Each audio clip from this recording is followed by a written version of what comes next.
يروي عبود الجرى بيوم الحزن باب من جذوع ورجلة وزن طبقت علم الحسن طبق الجفن وقام يعصرها الزنين بحيله وقام يعصرها الزنين بحيله اتعب المنجار هالباب الثقيل كثر ما بجذوعه وحباله يشيل تدفع والزهره ورا صارت تميل تحمل وكانت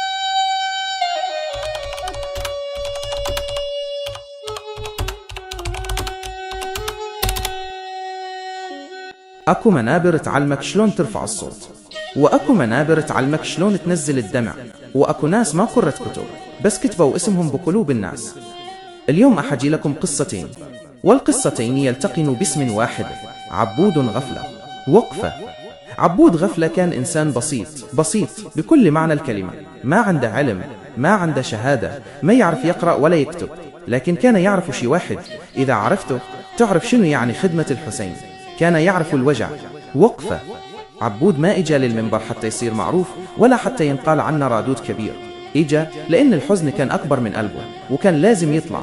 أكو حزن إذا يبقى جوا يخنق، وأكو حزن إذا طلع يصير خدمة. يوم من الأيام إجا عبود حزن مو طبيعي، حزن ثقيل، حزن كتم النفسي، طلع من صدره كلام مو شعر متعلم ولا كلمات مزخرفة، كلام فطرة. بس عبود خاف ينساه لأنه ما يعرف يكتب. راح على جاره، إنسان بسيط مثله لكن يعرف يقرأ ويكتب، وكاله تعال اكتب لي هالكلمات، ترى طالعات من قلبي وخايف تروح. وبدأ يملي عليه: باب من جذوع وثقيلة. باب من جذوع وثقيلة وزن، باب من جذوع وثقيلة، باب من جذوع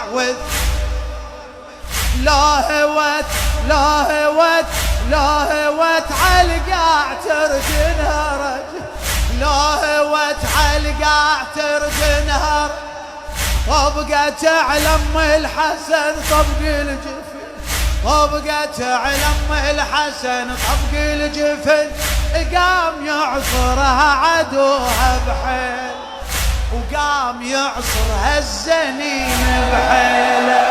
باب من جذوع وثقيلة وزن، باب من جذوع وثقيلة وزن، لا هو وزن كتم لو هو. وقفة طويلة. يمكن اللي يسمعها اليوم يكول شنو هاي، بس اللي يعرف المنبر يعرف انه هاي مو كلمات، هاي صدر ينضغط.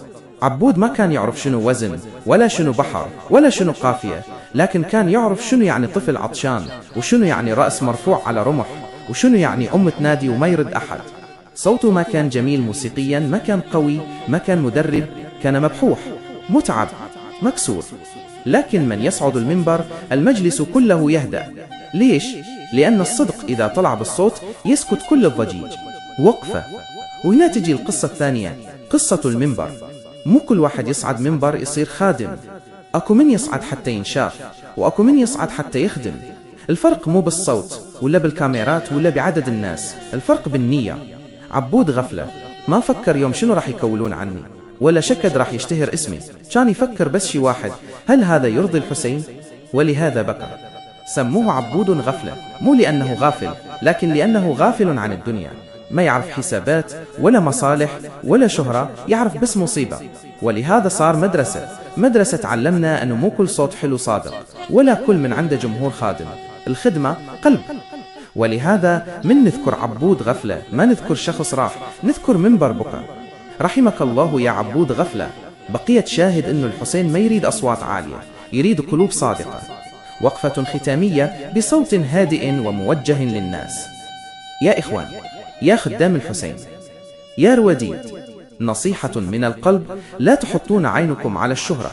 إذا نويتوا تصعدون المنبر شدوا حيلكم بالصدق، لا تشدون حيلكم بس بالصوت.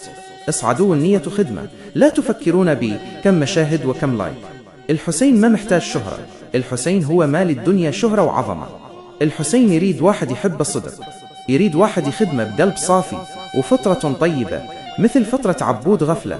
المنبر أمانة، والخدمة مو تجارة، الخدمة دمعة ووجع قلب.